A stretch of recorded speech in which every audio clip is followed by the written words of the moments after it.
Every day, billions of people open the refrigerator, pull out yesterday's dinner, and pop it into the microwave without a second thought.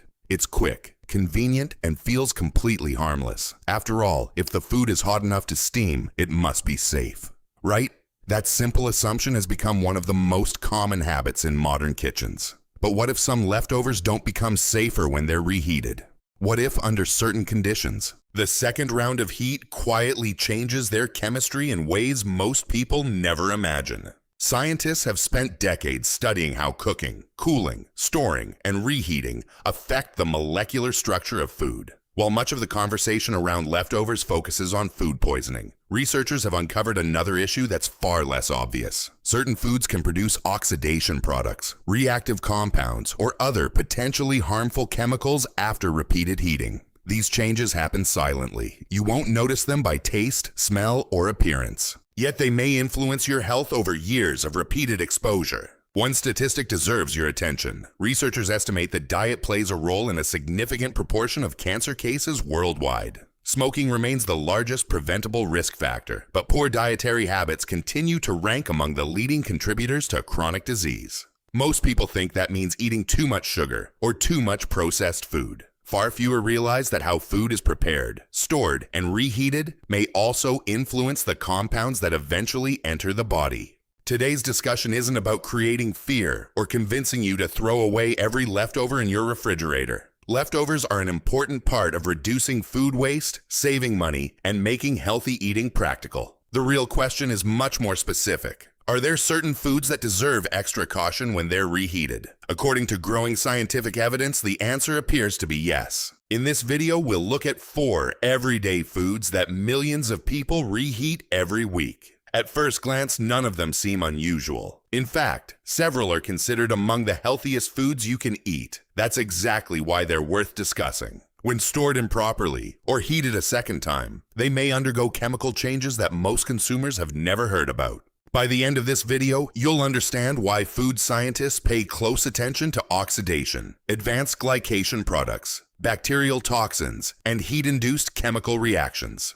More importantly, you'll learn simple habits that may reduce unnecessary exposure without making your life any more complicated. Before we dive into the list, it's important to understand one basic principle. Cooking food for the first time and reheating it later are not chemically identical processes. During the initial cooking, proteins unfold, starches soften, fats melt, and moisture redistributes throughout the food. These are expected changes that make food easier to digest and often improve flavor. Once that food cools and sits in the refrigerator, however, another series of reactions begins. Oxygen slowly interacts with fats. Moisture shifts between cells. Certain naturally occurring bacteria continue changing the chemistry of the food, even at refrigeration temperatures, although much more slowly than at room temperature. Then when heat is applied again, those already altered molecules react differently than they did during the first cooking. This second heating can accelerate fat oxidation, increase the formation of advanced glycation end products, or encourage other chemical reactions depending on the type of food involved. Not every leftover becomes dangerous, and not every reheated meal should be avoided. But understanding which foods are more sensitive can help you make smarter decisions in the kitchen. The first food surprises many people because it's one of the most common staples on Earth. Rice feeds more than half of the world's population. It's inexpensive, filling, and pairs with almost every cuisine. Because it's so convenient to prepare in large batches, millions of families cook enough rice for several meals and simply reheat the leftovers throughout the week. Unfortunately, rice also has one of the most unique safety concerns of any common food. The issue actually begins long before the rice reaches your refrigerator. Raw rice naturally contains spores from a bacterium called Bacillus cereus. These spores are remarkably heat resistant, which means they can survive the original cooking process. If cooked rice is left sitting at room temperature for too long before refrigeration, those spores can wake up, multiply, and begin producing toxins. Many people assume reheating destroys every problem inside leftover food. Unfortunately, that's not always true. While sufficient heat may kill most living bacteria, some toxins produced beforehand are remarkably stable. They can survive temperatures that would normally eliminate the bacteria themselves. Food safety experts have long warned about this risk, which is why properly cooling cooked rice is just as important as cooking it thoroughly in the first place. Leaving rice on the kitchen counter for several hours before refrigerating dramatically increases the opportunity for bacterial growth. But microbial contamination isn't the only reason researchers have become interested in reheated rice. Starchy foods exposed to repeated high temperatures may also produce larger amounts of acrylamide, a compound formed when naturally occurring sugars react with the amino acid asparagine during intense heating. Acrylamide has been studied extensively for its potential health effects, and international health agencies classify it as a probable human carcinogen based largely on laboratory evidence.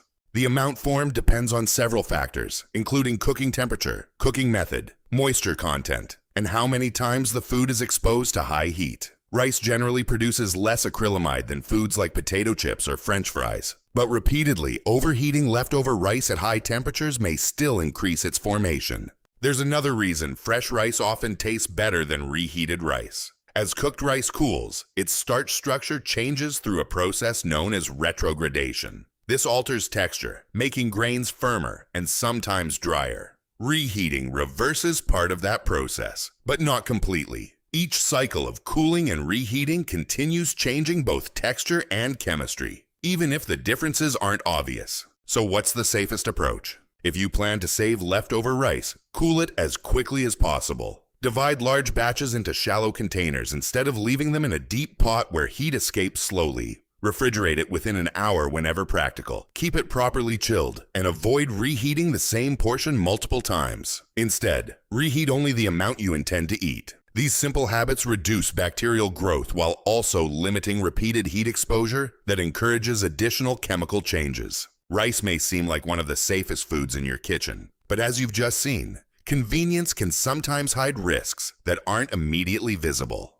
And if you thought rice was surprising, the next food may be even more unexpected. It's recommended by doctors, chosen by athletes, and appears in millions of healthy meal prep containers every single week. Yet repeated heating can trigger a completely different set of reactions that scientists have been studying for years. Chicken has earned a reputation as one of the healthiest proteins you can put on your plate. It's lean, rich in high-quality protein, and recommended by nutritionists for everything from weight management to muscle growth. Walk into almost any grocery store, and you'll find families buying chicken in bulk for the week ahead. Meal prep enthusiasts often cook several pounds at once, divide it into containers, refrigerate it, and reheat portions day after day. From a convenience standpoint, it makes perfect sense. But from a food chemistry perspective, repeated heating introduces changes that deserve a closer look. Unlike carbohydrates such as rice, chicken is composed primarily of protein and fat. Those nutrients respond differently to heat. During the initial cooking process, muscle proteins unfold and coagulate, making the meat easier to digest while destroying harmful bacteria. That's exactly what you want. The challenge begins after the chicken cools and is exposed to oxygen during storage. As cooked chicken sits in the refrigerator, oxygen slowly reacts with the fats naturally present in the meat. Even lean chicken contains enough fat for oxidation to occur. These reactions happen gradually, but once the meat is heated again, they accelerate. Scientists refer to this process as lipid oxidation, and it produces compounds such as malondialdehyde and 4-hydroxynonenal, substances that have been studied extensively because of their ability to promote oxidative stress inside cells. Oxidative stress occurs when the body's natural antioxidant defenses become overwhelmed by reactive molecules.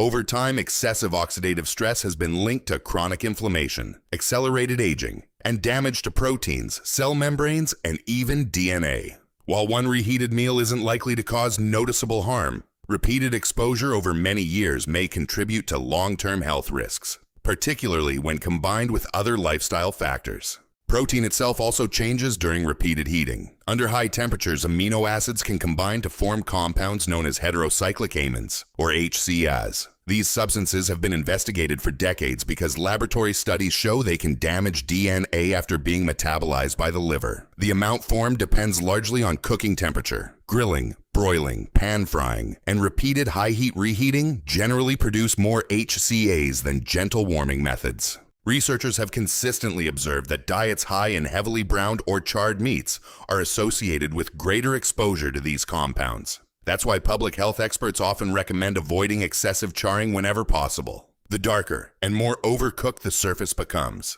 the more these reactions tend to increase. Meal prep containers create another common situation. Many people microwave the same chicken repeatedly, sometimes until it's steaming hot or even beginning to dry out. Uneven microwave heating can create localized hotspots where temperatures rise much higher than expected. Those areas not only reduce flavor and texture, but may also encourage additional oxidation reactions.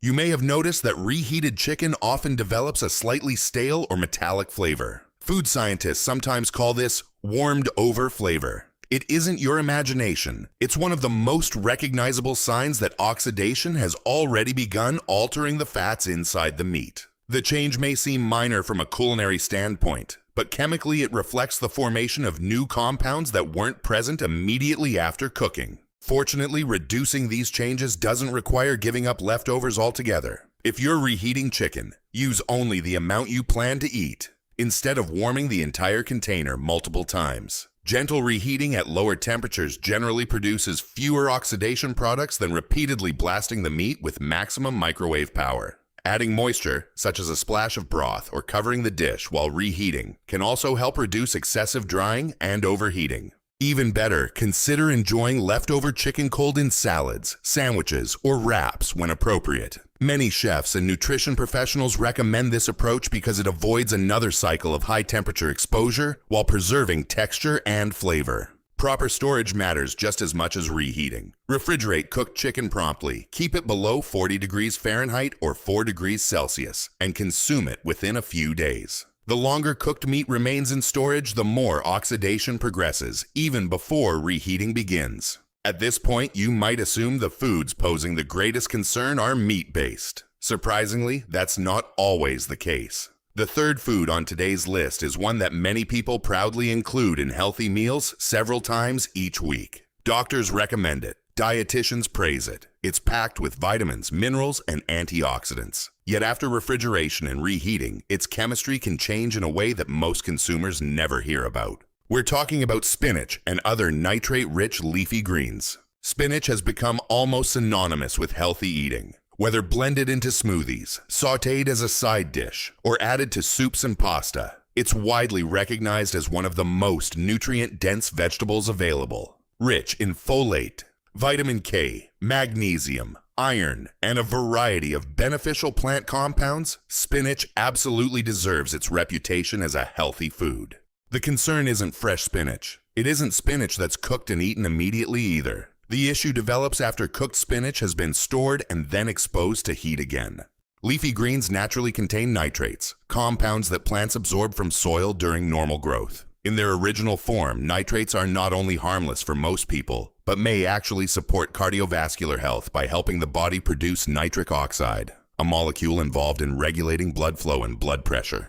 The story changes once cooked. Spinach spends time in the refrigerator. Naturally occurring bacteria can slowly convert nitrates into nitrites during storage. When those nitrites encounter high heat again, especially in the presence of proteins and certain amino acids, they may contribute to the formation of nitrosamines. These compounds have attracted considerable scientific attention because many members of this chemical family have demonstrated carcinogenic activity in laboratory studies. Nitrosamines are not unique to vegetables. They're also associated with processed meats, tobacco smoke, and several industrial manufacturing processes. What concerns researchers is cumulative exposure from multiple sources over many years, rather than occasional intake from a single meal. One reason this topic creates confusion is that spinach itself remains an exceptionally healthy vegetable. Health organizations continue encouraging people to eat more leafy greens because their overall nutritional benefits strongly outweigh potential concerns when handled properly.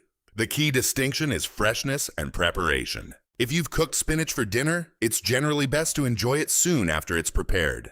If leftovers remain, many food safety specialists recommend eating them cold rather than reheating them repeatedly. Salads, grain bowls, or cold vegetable dishes allow you to use leftovers without introducing another cycle of high-temperature cooking. Storage time also matters. Like many cooked vegetables, spinach is best consumed sooner rather than later. The longer it remains refrigerated, the greater the opportunity for additional chemical changes before it's eventually reheated. This serves as an important reminder that healthy foods don't automatically remain unchanged forever. Storage conditions, temperature, oxygen exposure, and repeated heating all influence what eventually reaches your plate.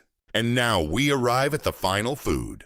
On today's list, it's probably sitting in your refrigerator right now. It's affordable, packed with nutrients, recommended by physicians, and eaten by millions of people every morning. Yet very few people realize that repeated heating can alter some of its most important components in ways researchers continue to investigate. That's where we'll turn next. Eggs. Eggs are often described as nature's perfect food, and for good reason. They provide complete protein, essential vitamins, healthy fats, and nutrients that support everything from brain function to eye health. Whether you're trying to build muscle, lose weight, or simply eat a balanced diet, eggs almost always make the recommended list. That's why many people prepare them in advance. A batch of hard-boiled eggs for the week, a container of scrambled eggs for busy mornings, or a large vegetable omelet divided into meal prep containers has become routine in countless households. The problem isn't with eggs themselves. Freshly cooked eggs remain one of the most nutritious foods available. The concern begins when cooked eggs are refrigerated and repeatedly exposed to high temperatures. Egg yolks naturally contain cholesterol along with a variety of delicate fats. During the first cooking process, these fats undergo expected chemical changes. However, once the eggs cool, oxygen slowly begins interacting with those lipids. When the eggs are heated again, oxidation accelerates, producing compounds known as cholesterol oxidation products, often referred to as oxysterols. Over the past several years, oxysterols have become an active area of research. Scientists are investigating how these compounds interact with blood vessels, immune cells, and DNA.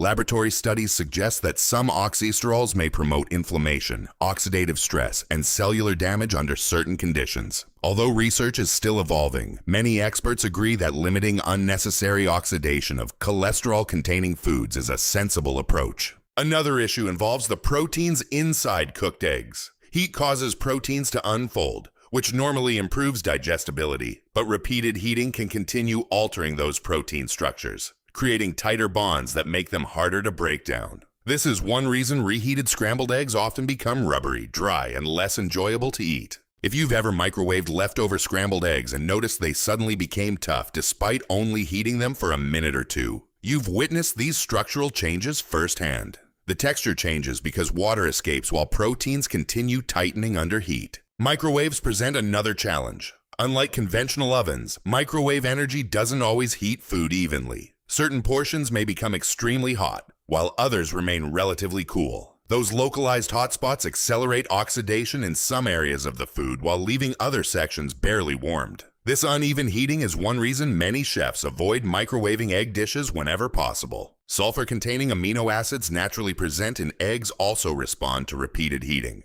Under excessive temperatures, some of these compounds break down into new sulfur-containing molecules that contribute to the strong smell many people notice when reheating eggs. While the odor itself isn't necessarily dangerous, it signals that additional chemical reactions have taken place since the eggs were originally cooked.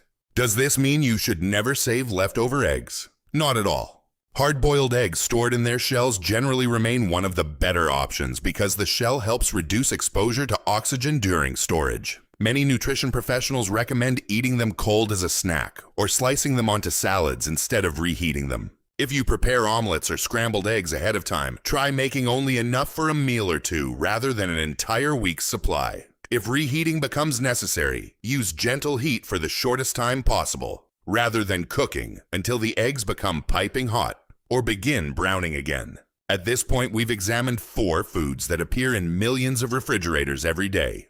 Rice, chicken, spinach, eggs. None of them are unhealthy by themselves. In fact, every one of them can absolutely be part of an excellent diet. The important lesson isn't that these foods should be feared. It's that storage and reheating deserve just as much attention as the original cooking process. Modern nutrition often focuses on calories, carbohydrates, protein, vitamins, and minerals. Those factors certainly matter, but food chemistry doesn't stop the moment dinner is over. The reactions continue while leftovers cool, while they sit in the refrigerator, and again when they're exposed to heat a second or even third time. That's why scientists emphasize 3 recurring themes throughout this research. The first is oxidation. Whenever fats encounter oxygen, especially during storage and repeated heating, new compounds begin forming.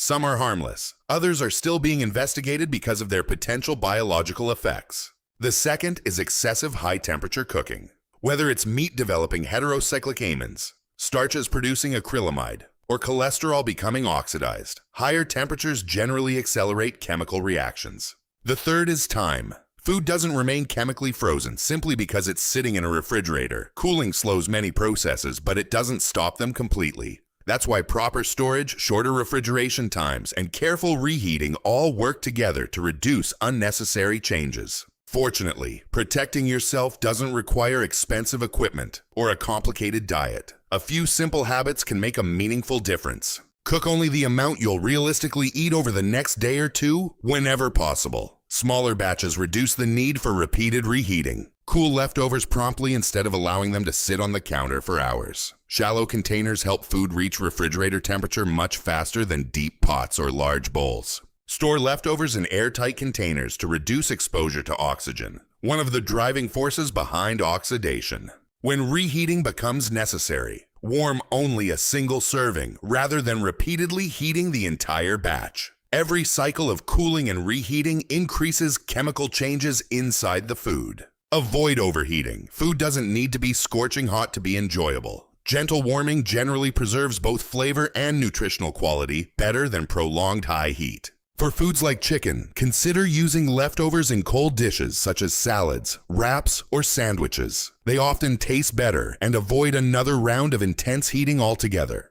Leafy greens are usually best prepared fresh whenever practical. If leftovers remain, many people enjoy them chilled in salads or grain bowls instead of reheating them. Hard-boiled eggs also work well cold, making them an easy source of protein without another trip through the microwave. Perhaps the biggest takeaway from today's discussion is this: healthy eating isn't only about choosing the right foods. It's also about handling those foods wisely from the moment they're cooked until the moment they're eaten. Small habits repeated thousands of times throughout life can influence long-term health far more than occasional indulgences. You don't need to fear leftovers, and you certainly don't need to throw away perfectly good food. Instead, understanding which foods deserve extra care allows you to enjoy them more safely while preserving much of their nutritional value. The kitchen is one of the few places where tiny daily decisions accumulate over decades. Most of those decisions seem insignificant on their own, but together they shape the environment your body experiences year after year. The encouraging news is that the solutions are remarkably simple: better storage, smarter reheating, shorter holding times, fresh preparation whenever practical. None of these changes require expensive products or complicated meal plans. They simply require awareness. If one food on today's list surprised you more than the others, let us know in the comments. Was it rice, chicken, spinach, or eggs? And if there's another everyday food you've always wondered about, leave it below. It may become the focus of a future video as we continue exploring what modern nutritional science is teaching us about the foods we eat every day. Until next time, remember that good health isn't built through one perfect meal. It's built through thousands of informed choices, one meal at a time. Thanks for watching, and we'll see you in the next video.